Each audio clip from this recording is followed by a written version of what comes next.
So we got to go ahead and get into this new report that states that a bunch of games journalists have officially been laid off. Polygon got sold to Valnet and hit with mass layoffs. They were sold off to a group called Valnet, which to me rhymes with Skynet, and for whatever reason, Kotaku labeled them as a click farm powerhouse. And throughout this whole article that you'll read, you'll see that they really don't like Valnet. According to the co-founder and EIC of Polygon, Chris Plante, quote, "I'm no longer with Polygon. If you're hiring, please consider the many talented writers and editors now on the market.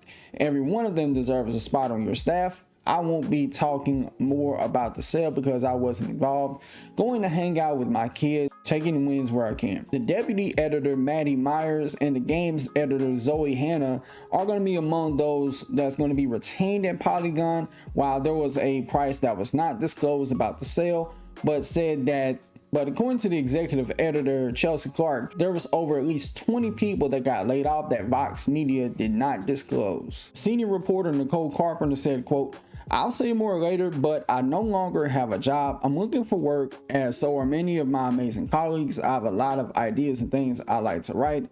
I'm really in shock." Senior writer Michael McWhirter, "I had a great time working at Polygon. Please let me know if you have any cool job openings." The Vox senior vice president Chris Grant, who was at the time Polygon's founding editor-in-chief, had shared his thoughts on Blue Sky, quote, 14 years ago, I pitched what would become Polygon to startup called Sports Blogs Inc. on the unfurnished third floor of a DC townhome.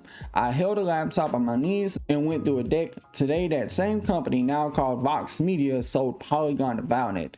Their press release proudly calls Polygon a premium gaming publication, but Valnet literally refused to meet with me or answer a single question of mine throughout this process. They were wildly and curious about how a gaming publication even becomes premium. I really truly hope that the remaining Polygon team gets a chance to continue the work we all cared about so much. But somehow this is the end of my journey with the thing I created. My most heartfelt thanks to the entire team. I'm so sorry things ended this way. Now look, at one point in time, I would have been like so defensive when it comes to games journalists, but games journalism, now that you think about it, they're really the meme that's like they walked so other people could run, if you catch my drift. Where nowadays the new games journalist is YouTubers, people like myself who make videos, that is seen as the more reliable alternative and free of independent thoughts, where you ain't got nobody overlooking them, telling them what to say, what to do. Now granted, there are a few that if they get a check cut in the mail or if they get sent a yellow chair, they'll probably act a certain way towards a publisher or developer.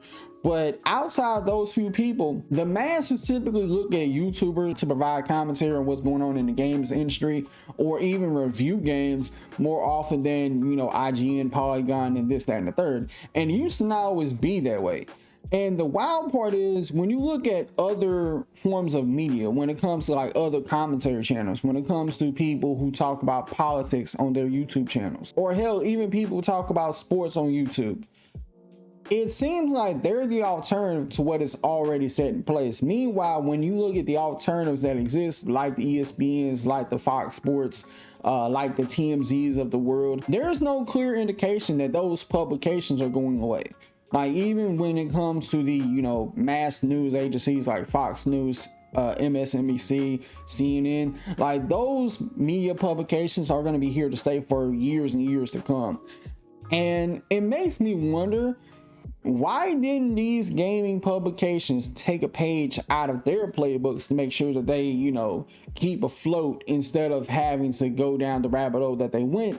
And now you're at a point where, at least in a gaming medium, nobody wants to even listen to a game journalist. Or now don't get me wrong, they had a good run, and we know that at least one of them is supposed to be making some type of independent resurgence with Game Informer. There is very few and far in between that people could deem reliable. Me personally, I would probably look to somebody like Insider Gaming as one of the most reliable people, specifically Tom Henderson. And hell, even like the insiders that leak shit about games that happen to be accurate damn near all the time, especially the person who leaks all the Resident Evil games. Like, they do a better job at providing information than some journalists do. And granted, it sucks for anybody to lose their job, but in reality, nobody really cares if you lose your job. Like, the world doesn't care if you lose your job. Like, yeah, if you got a fan base, people may give you some support. If you got friends and family, they'll give you some support. Like, hey, we're here if you need us, type of thing. But no matter what, you got to pick yourself up by the bootstraps and keep going. Now, as far as the people who got laid off, most of them really didn't have a backup option. There's probably very few that have their own following outside of, you know, Polygon and any other media publication. I believe Jeff Grubb got his own YouTube channel that I know of. If a guy like Jeff Grubb was to lose his job, then, you know, shit, he has his YouTube channel to fall back on as a plan B. But everybody else has not adapted to the plan B and not try to, you know, do their own thing separate of what they do outside of the publication that they work for. And yes, could there have been a point in time where YouTubers that cover games and journalists that cover games could have coexisted? Absolutely. Just like how it is in every other field that I talked about earlier. But they did this to themselves. And if anything, I think that this just further pushes the point of, in case you get fired from your job, you have to have a plan B, which is a microphone, camera, and lighting that, you know, you can just do your own thing separately of what you're doing right now. Because at the end of the day, this is your show, this is your camera, you own all of this.